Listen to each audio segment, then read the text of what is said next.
Saudação amiga para vocês inscritos do canal, vocês amigos, vocês contadores, nobres profissionais da área de contabilidade, economia, nobres advogados. É um prazer muito grande, é uma honra poder falar mais uma vez com vocês e fazer uma nota de informação que vai se acrescentar nesse vídeo como tema de estudo e também de reflexão, não só para a vida, mas para a profissão e para o pensamento contábil de vocês.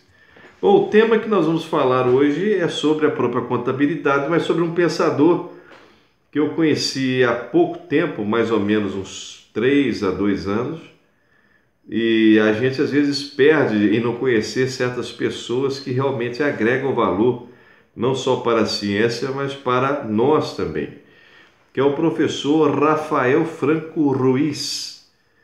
É um dos nomes mais conhecidos da Colômbia e também um dos pensadores de Latinoamérica, muito renomado e muito conhecido. Nós tivemos o prazer de estarmos juntos em 3 congressos, mais ou menos, 3 ou 4 congressos internacionais, 2 na Colômbia, 2 na Argentina, e nós estaremos juntos em um outro congresso na Espanha, mas lamentavelmente eu não pude ir nesse congresso fazer a defesa de 2 artigos. Mas o professor Rafael Franco é um dos pensadores da contabilidade, aquilo que alguns nominam de contabilidade crítica. Eu tenho hora que eu não gosto muito de aceitar esse termo, contabilidade crítica, porque eu acho que é a contabilidade que deve ser correta. Na verdade, não é só uma posição crítica, é uma posição de elevação, de respaldo da contabilidade para aquilo que realmente deve ser considerado seu conhecimento.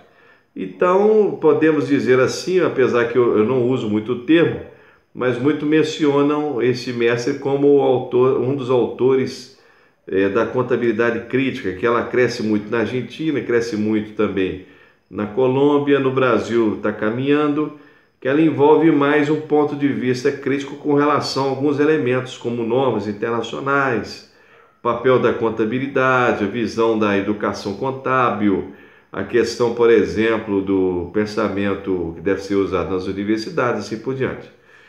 Alguns nomeiam também o neopatrimonialismo como uma teoria crítica. Eu também não gosto muito de usar essa nomenclatura, que é uma teoria epistemológica, ou seja, tem um rigor de raciocínio e tem uma abrangência invejável. Até as atuais teorias, como a positiva, essas teorias de mercado, de visão psicológica, estão dentro do pensamento geral do neopatrimonialismo. Então eu não gosto muito de utilizar o termo crítico.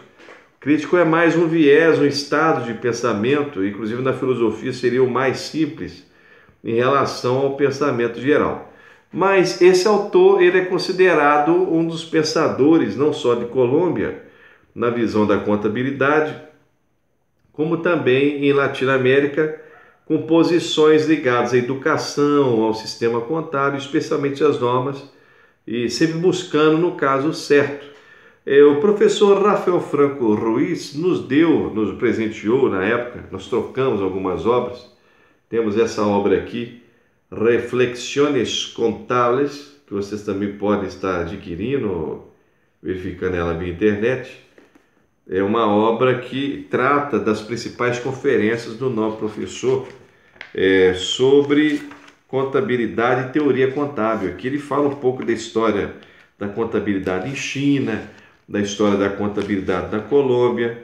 Também ele faz uma crítica geral ao sistema social, e também a sociedade, o papel da contabilidade perante a sociedade, né?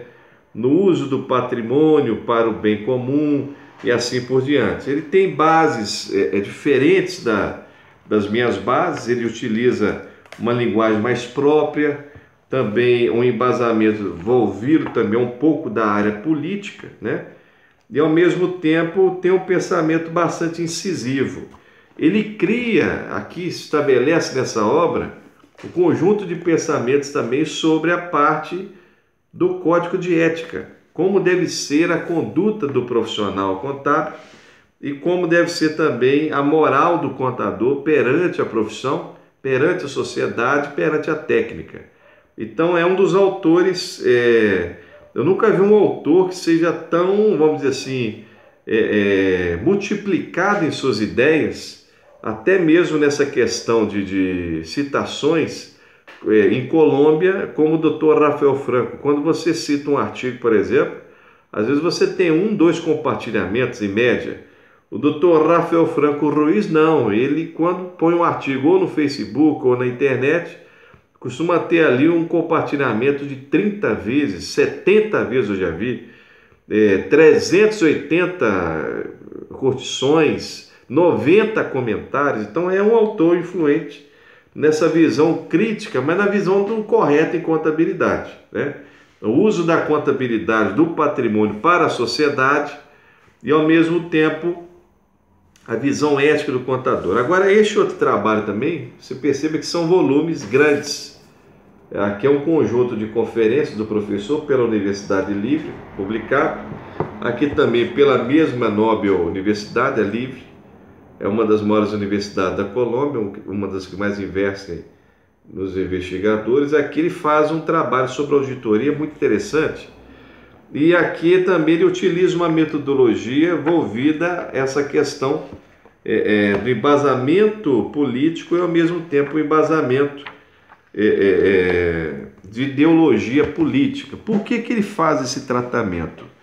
Porque ele interpreta a norma hoje numa visão mais política, ou seja, mais ideológica, do que necessariamente numa visão técnica. E esse pensamento, de alguma forma, está correto. Eu não entraria, por exemplo, numa questão específica de nação, né? Mas eu acho que há, de alguma maneira, uma ideologia por trás das normas, porque muitos aceitam o conteúdo normativo sem uma visão do que é a contabilidade, o que ela pregou até o momento, os grandes pensadores, e o que seria o que está na norma, né? Não se trata de uma linguagem só americana, é uma linguagem realmente que às vezes entra em contradições. Basta você ler o texto, você vai ver dificuldade. Para você ensinar a norma, às vezes, você tem que reler o texto várias vezes. Não é porque ela está num nível superior, que chegou no 7º céu, não. Porque, na realidade, lamentavelmente, o texto foi mal escrito, muito mal escrito. E cheio de contradições. E aqui, na verdade, o mestre Rafael, ele faz uma análise sobre a auditoria e essa questão de transformá-la num instrumento político, instrumento mais ideológico. Ou seja, pega-se um grupo, o grupo emite um monte de normas, quem é auditor tem que seguir essa norma. Se for um auditor mais livre, não pode, né? Então ele faz um tratamento histórico, faz um tratamento analítico, coloca o controle, até fazendo definições muito interessantes sobre o controle nesse aspecto aí de conceitos, né? Ele chama o controle, por exemplo, controle de forma, depois ele usa também controle de informações, controle de documentos, elementos de controle de bens e atividades, de responsabilidades, de objetivos. Ele estende a aplicação conceitual do controle e ele também faz uma classificação teórica muito interessante, chamando algumas teorias de teorias da organização empresarial, da organização maquinal, organização inovadora, as chamadas teorias endógenas. Então ele cria aqui uma extensão conceitual muito interessante e faz essa crítica, dizendo que a auditoria ela não pode simplesmente ser um elemento político ou normativo. Ao contrário, a auditoria ela tem que ser realmente uma técnica contábil que permite à organização fazer a sua gestão e promover também para o bem comum. Então essa é a ótica básica, um resumo do pensamento do mestre, do grande doutor Rafael Franco. Ele expõe a contabilidade para a sociedade, faz uma crítica geral ao modelo até econômico, dizendo que deve ser muito mais bem utilizado, e ao mesmo tempo fala que a contabilidade ela não pode ser um instrumento normativo, regulativo, só ideológico. A contabilidade tem que ser uma ciência que está como vista o bem comum. Esse tema também, bem comum, sem necessariamente conhecer profundamente as obras, foi uma proposta nossa que fizemos ao Congresso Internacional de Sogamoso. A contabilidade e o bem comum, que foi acolhida com muito carinho e, ao mesmo tempo, foi o tema central do Congresso. Utilizar-se os conhecimentos que a contabilidade tem, as técnicas que ela tem, não simplesmente para o usuário, mas ao menos para toda a sociedade, ou podemos assim dizer, para uma usuário que é o homem, né? Que é a sociedade em geral. Não para grupos só e não para determinados segmentos da sociedade. E mais para complementar, e ao mesmo tempo para finalizar nossa fala, o professor Rafael faz também uma teoria muito, eu acredito que seja uma extensão da contabilidade pura do Francisco Dauria, que é uma visão da contabilidade mais ampla como um sistema de controle ou um sistema de informação. Só que necessariamente não do patrimônio, de elementos da cultura, da sociedade, de elementos econômicos e outros mais. Então ele cria um modelo sistêmico de dimensionamento, de mensuração, de controle, de registro, e estende a contabilidade nessas visões. Se nós fôssemos imaginar na história da gnoseologia, o primeiro autor a desenvolver a contabilidade além do patrimônio, numa ótica extralógica, e ao mesmo tempo numa visão que seja além do que a ciência fala, num tipo de filosofia, foi o professor Francisco Dauria. Ele dizia que havia uma contabilidade humana, uma contabilidade astronômica, uma contabilidade da moral, uma contabilidade não só patrimonial, mas do sistema. E ele estende esse pensamento a todos os sistemas. Então, sistema astronômico, sistema lunar, sistema da Terra, sistema climático, que havia um ativo e um passivo. Essa visão também é muito parecida com o de Carlos Casselha. Carlos Casselha fala que a contabilidade não estuda apenas o patrimônio, mas fatos, pessoas e elementos, ou seja, ela controlaria muito mais, numa visão de registro, de controle. E o professor Ruiz, numa visão muito parecida, que também é dauriano, não deixa de ser, apesar que as bases dele são outras, mas a essência da teoria dele, do intento dele teórico, é basicamente da sistematografia ou sistematologia dauriana.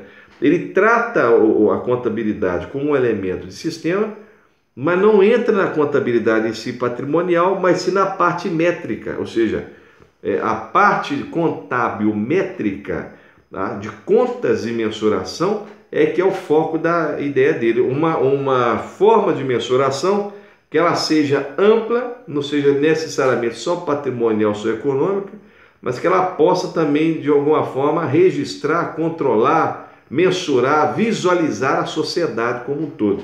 Essa é a posição dele. É uma posição prática de um elemento teórico produzido por Casselha também, só que um pouquinho mais amplo, e de uma parte da amplitude da teoria de Dauria, que Dauria falava todos os sistemas. Então o professor Ruiz, ele foca em alguns elementos do sistema, ou de alguns sistemas dos vários sistemas. Então é uma parte dessa teoria dauriana e ao mesmo tempo é uma aplicação, que ele já criou um sistema para fazer esse tipo de mensuração, do pensamento de Carlos Casselha.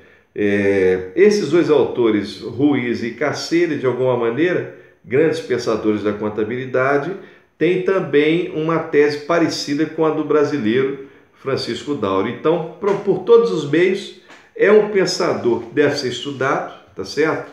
Tem uma visão, se considera da contabilidade crítica, mas eu acredito que seja da contabilidade correta, da contabilidade epistemológica, daquela ciência que deve ser realmente utilizada com fins lógicos, não com fins políticos, normativos apenas, porque a norma tem que existir, mas se for para existir ou no processo democrático mais amplo, ou no processo científico mais respeitoso, ela não pode seguir ideologias particulares de empresas, muito menos de determinados grupos, mas a ideia de uma forma geral dentro do amparo científico, ou seja, a ideologia é uma ideia viciada. Todos nós sabemos disso, que por mais que haja erros, ela não permite a evolução ou menos a crítica.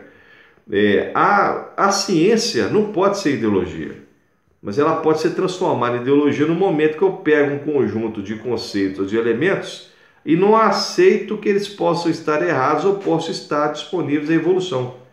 Ela pode se transformar nisso. De alguma forma, se você pegar o processo normativo hoje, ele não permite a crítica no sentido externo a ele mesmo.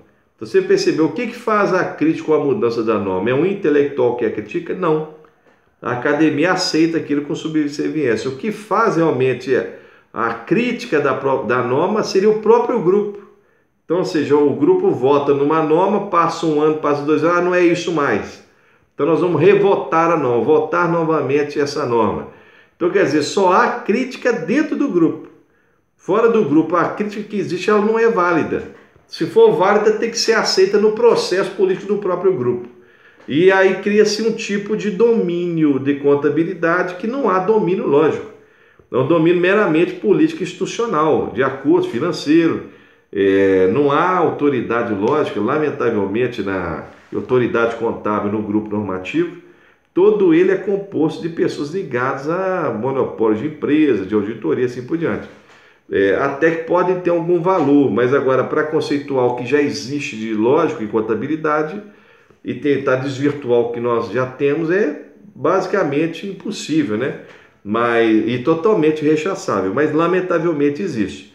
Então, devido a esses problemas, é necessário uma visão crítica, uma visão que consiga entender a contabilidade não como ideologia ou como elemento viciado em determinadas regras apenas, mas como uma ciência livre, uma ciência a qual deve ser utilizada para o patrimônio, para a sociedade, para as pessoas e não meramente com o intuito de um tipo de domínio, de controle de necessariamente de alguns institutos, algumas organizações e grupos afins. Então essa visão que eu considero correta, não necessariamente crítica, é a visão do professor Rafael Franco. É um pensador que no Brasil ainda há pouca informação sobre ele, é necessário mais estudos sobre o professor.